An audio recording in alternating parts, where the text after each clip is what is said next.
Hello, everyone. I am here with Tulin Etyemez Schimberg.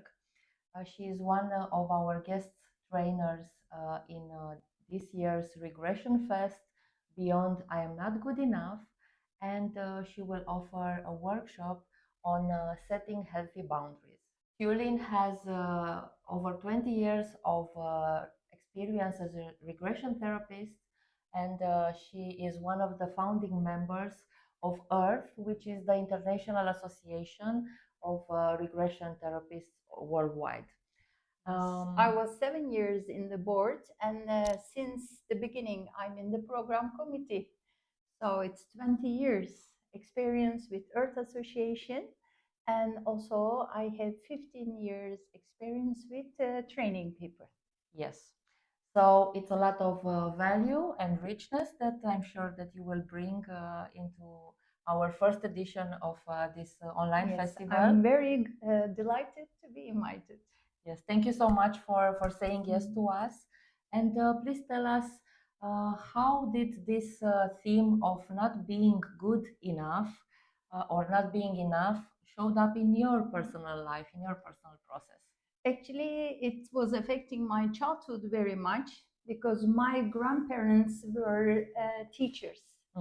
And always when I had, like, let's say over 10, when I got all my notes 10, 10, 10, but I had 1, 8, and 1, 9, my grandfather was saying to me, why this 8 is doing here. So I was kind of feeling shame, not feeling well enough. But my parents, they didn't have that pressure, but I got that pressure from the grandparents because of it made me more perfectionist. I at least try to make everything perfect. Then I had to study hard, working hard, and also it created a kind of self-doubt, asking myself, whatever I did, was it enough or not? So sometimes it was never enough. Yeah. So then it brought me some exhaustion and was still perfectionist, and then self-control. Then I didn't trust to anybody. Then I had to do it myself. Then I find myself doing overwork. Yes. And also a kind of getting control of everything. But it was not possible all the time. Actually, 21 years ago, I started to heal myself because I was kind of feeling exhausted. Okay. So what you're saying is that not being enough showed up in perfectionism, overcompensating, working hard, overworking. Nothing was enough. Yes. And also you said being in control or trying to be in control of the Control time. with everything. Yes. And then I was not delegating. Yeah.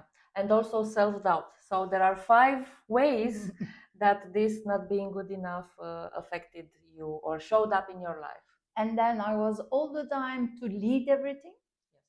And it was a part of the having control. Yes. Okay, I was a good leader. And but from the other side, then I was doing also many things on behalf of people. Then I figured out it was making them quite weak. So also being the savior, the rescuer. Yeah, savior, rescuer, Yes. or healer. And but then what you do, you just give up a lot from yourself. Of course, and the result is always doubting yourself and stress and stress and being exhausted. and feeling responsible. So I was feeling I'm responsible from everything. For everything. Yeah. Yes. So what did you do? How did you start addressing this, and how was your process with this? Then I had to do a lot of ancestor work and making peace with my ancestor line. And then I figured out there were a lot of plenty of past lives. I was leading and I made mistakes, and because of my wrong decision, then it was causing either damaging people or they were dying because of me. So actually in this real life, when I become manager And then I had 5 people reporting to me. It triggered also a lot, like I'm responsible from my team. So for 3 days, I didn't sleep.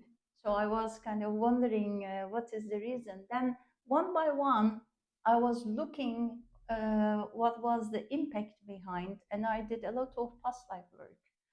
So to figure that, then also I figured that I don't have really good boundaries. Then I give easily. And that's why a kind of, as a rescuer, I also collect a lot of energies from people. And I figured out that I collect a lot the stress of my student friends when I was university. I had a lot of stomach pain. Then I figured out actually those energies are not mine. So it was a kind of good awareness that it's actually all boundary issue. That's why to rescue myself, being a rescuer, then I had to establish healthy boundaries. Okay. It took some time, but it was a good realization. And I figured that like I was putting also in my social panorama the people from wrong places.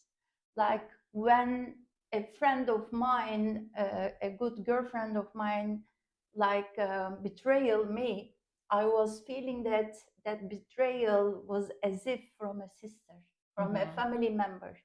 Then I figured out I was replaced that person in the family circle, not in the friend circle. Then I figured out, oh my God, in our social panorama, we have kind of layers.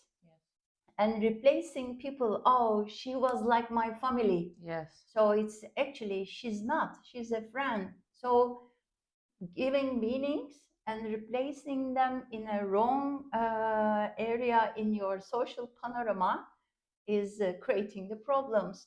Then I realized also, like I had some authority issues. Then I'm rebellion inside, but I'm really, harmonious and outside, trying to please the other and etc. But I'm a kind of secret rebellion. Then I figured that at once I was talking an elderly friend, and he was questioning me and shouting at me. Then I figured out, oh my God, he is here. And I felt really a kind of child. Then by changing that panorama of him, just pushing him a little bit away, it really changed my energy. So that's why I gave a lot of importance to learn our internal system dynamics and social panorama.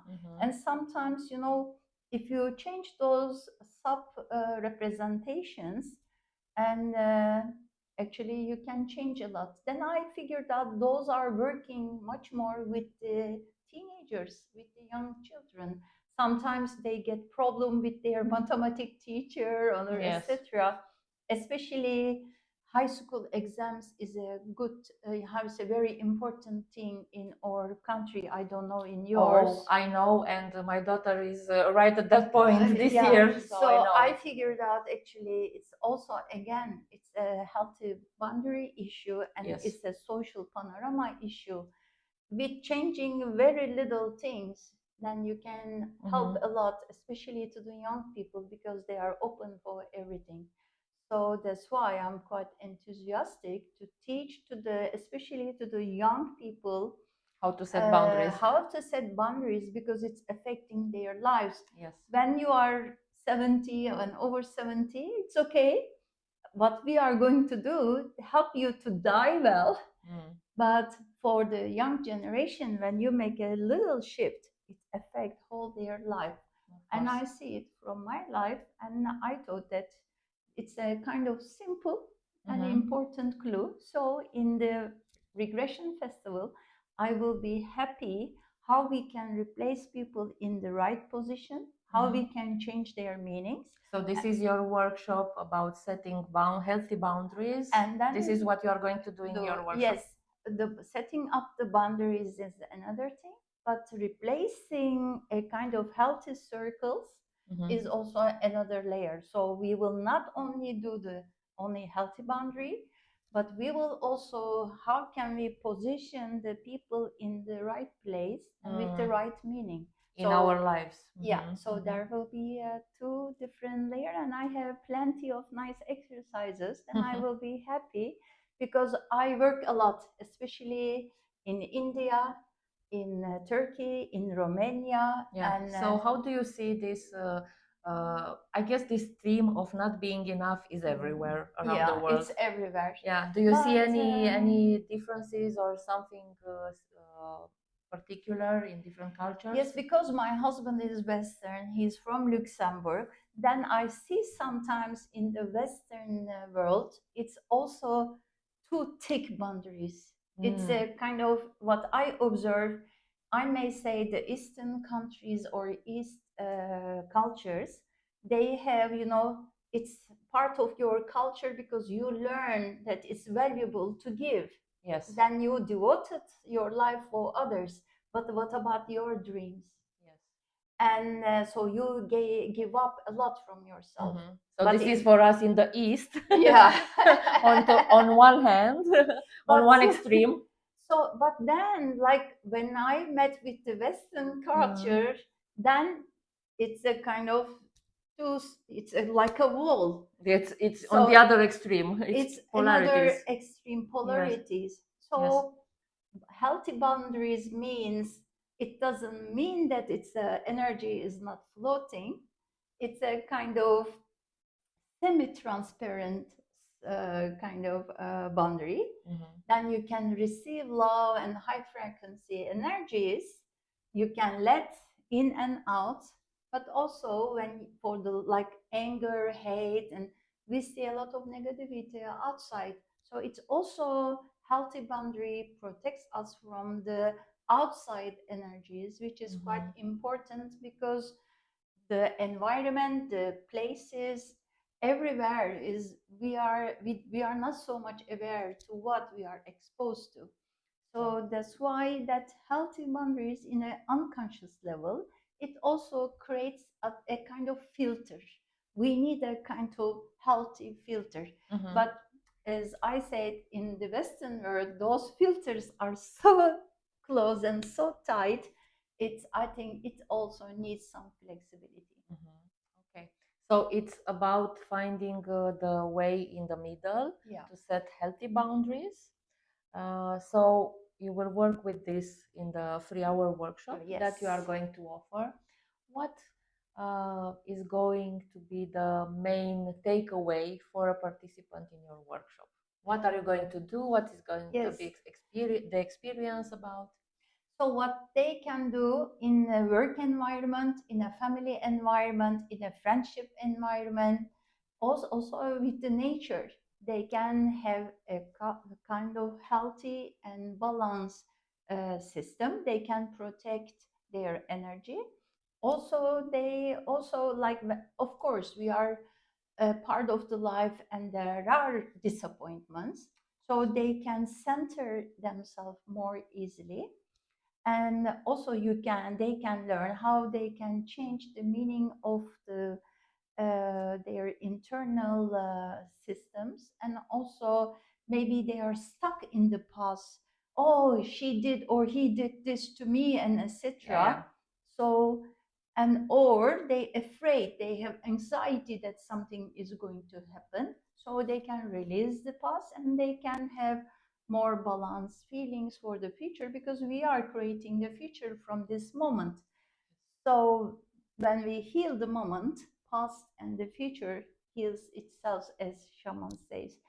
So with the healthy boundaries, they can kind of defend themselves, being more present. Or sometimes they are quiet and not demanding, and etc. That's picking up. They can make a start, a shift. Of course, with these 3 hours, not everything will be changed, because we don't have magical stick, but it will be a step. So then they can figure out what happened in the past, what was the reason, and they can also kind of opening their windows. They can make a shift. Of course, sometimes this shift can reflect, sometimes immediately, but also it needs sometimes time, because after my workshop I will give some homeworks. Okay, you know, great. For the new neurological pathway, Yes. for the new adaptation and new habits, we need to do some exercise. We need to train our brain. So we are doing all those exercises and etc. to create a healthy neurological pathway, and which is very important in our attitudes. So that's why we need to do some work. So Yes. there will be not only my workshop, some exercises, but very simple Some practices to sustain Yes.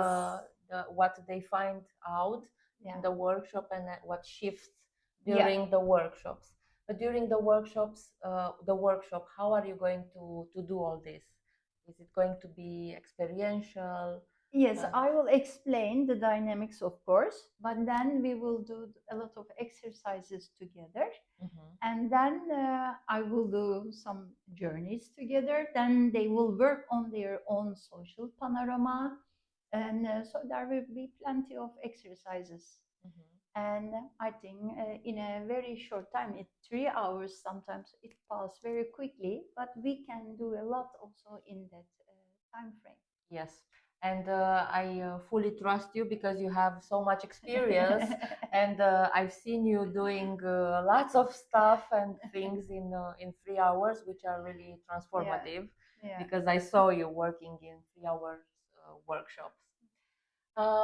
Just to round up this talk, what would you say to somebody who is really affected almost every moment of their life by this limiting belief? I'm not good enough, I'm not doing enough, I should do more, you know. Yes. What would you say to them? Just to Well, we have repetitions. We are turning and turning in the same position again and again.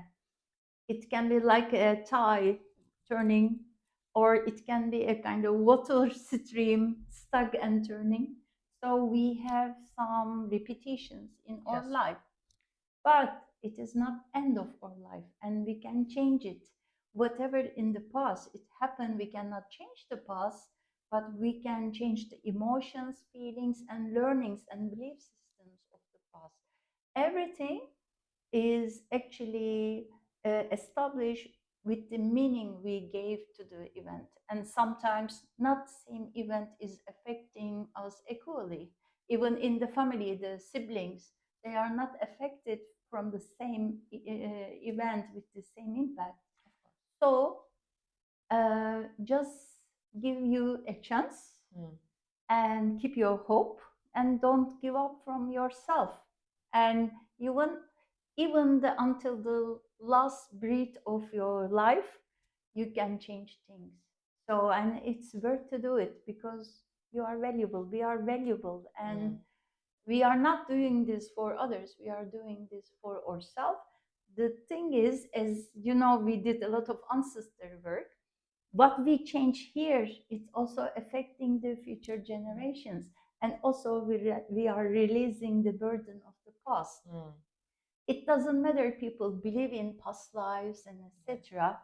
Whatever happened in the past is affecting us, and whatever we are changing and shifting now will be affecting the future. Yes. So for the good. it always be the change what you want to see in the world.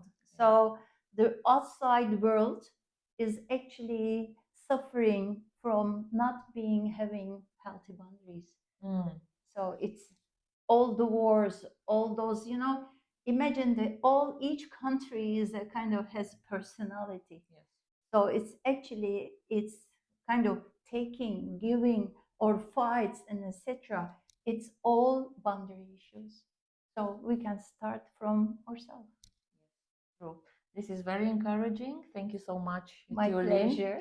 And can wait to see you in the last weekend of April, in 25 and 26th of April. Yeah, and that will be great. Yes. And we are looking forward to meet you there. Beyond, I'm not good enough. Yes, and girls, you are doing wonderful things, and I congratulate you for stepping to bring this knowledge to your country, because I know, as cultures, we have that knowledge inside us, but this knowledge has to be waken up. So Exactly. it's a kind of wake up call. So listen to it. True. Okay. Thank you.